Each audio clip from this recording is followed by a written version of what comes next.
Okay, guys, we're down to the last two problems. I'm going to do 5 and 6 right here together if we can. And the directions say identify the coordinates of the vertices of each dilation, then graph the dilated image on the grid.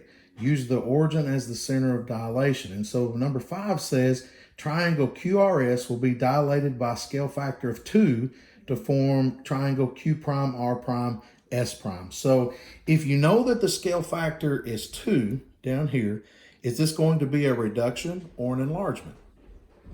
Yeah, that's right. It's going to be an enlargement because the scale factor or the multiplier is greater than 1. So all we're going to do is we're going to go up here to the coordinates, and I've drawn the coordinates like you probably did, and I'm going to put an arrow, and I'm going to do a Q prime.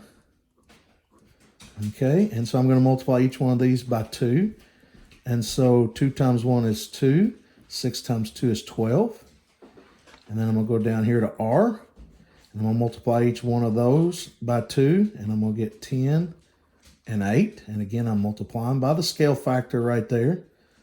And then for S prime, 4 times 2 is 8. 1 times 2 is 2. And so again, I'm just multiplying each one of those by 2. Do you see what I did there? Scale factor is a multiplier. Each vertice, QRS, multiplied by 2 to give me these prime coordinates. And so I'm just going to go back now, and I'm going to graph these. So 2, 12. Notice, too, that this is all in quadrant 1. So you don't have to graph a big full graph. Just graph here in quadrant 1. That's all it's going to be. Okay, so 2, 12 is going to be for Q prime. 1, 2, 2, 3, 4, 5, 6, 7, 8, 9, 10, 11, 12. And so that's going to be Q prime. R prime is 10, 8. So 1, 2, 3, 4, 5, 6, 7, 8, 9, 10. 1, 2, 3, 4, 5, 6, 7, 8. And that's going to be R prime. And then S prime is 8, 2. 1, 2, 3, 4, 5, 6, 7, 8, 1, and then 2. And that right there is S prime. And so again, all you're going to do is connect your dots right there. And there is your dilated image. And so again, these are similar images. The angles are all the same, the corresponding angles, and corresponding sides. If you were to measure these and put them, the corresponding sides in a fraction, they would all make the same fraction. That's what it means to be proportional, okay? So that's number 5. Now let's look at number 6, okay? We'll just drop down here a little bit. All right. See if I can't get the camera right for you. All right, so on number 6, I've got this big triangle, and that's a T down there. I've got triangle TUV, and so here are the coordinates for TUV, and I've got them kind of mixed up there. U's on the top, then B, then T. Scale factor of 1/2. And so again, you ask yourself, is this going to be an enlargement, okay, where it gets bigger, or is it going to be a reduction where it gets smaller? And so if you know that if the scale factor is between 0 and 1, that it's going to be a reduction, okay? So this is going to get smaller. So again, we're going to multiply each one of these by 1/2, which is the same as dividing by 2, right?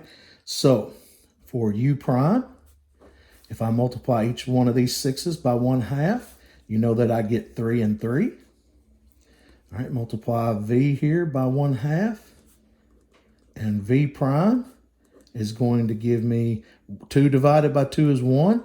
Negative 4 divided by 2 is negative 2. And then for T here, multiplying by 1/2. Negative 6 divided by 2 is negative 3. Negative 4 divided by 2 is negative 2. Okay, so take a look at this again. Each of these coordinates, each of these vertices are multiplied by the scale factor. It's a scale factor between 0 and 1.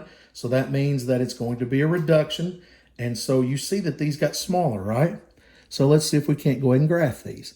So U prime is 3, 3. And it doesn't make any order which one you do first. That's why I kind of did this backwards like this.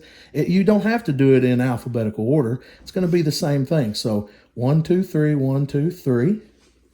Right there. And that's going to be U prime. And that's going to be in the middle of this. Don't worry about it. Remember, it's a reduction. Okay. 1, negative 2. 1, 2. Right there, that's V prime. And then -3, -2. 1, 2, 3, -1, 2. Right there, and that's going to be T prime. And so again, we just connect these dots.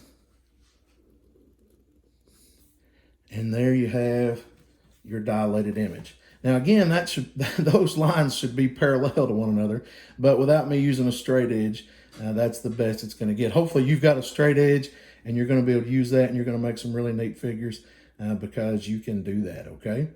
All right, hey, that's Dilations. If you have any questions, put them on Google Classroom.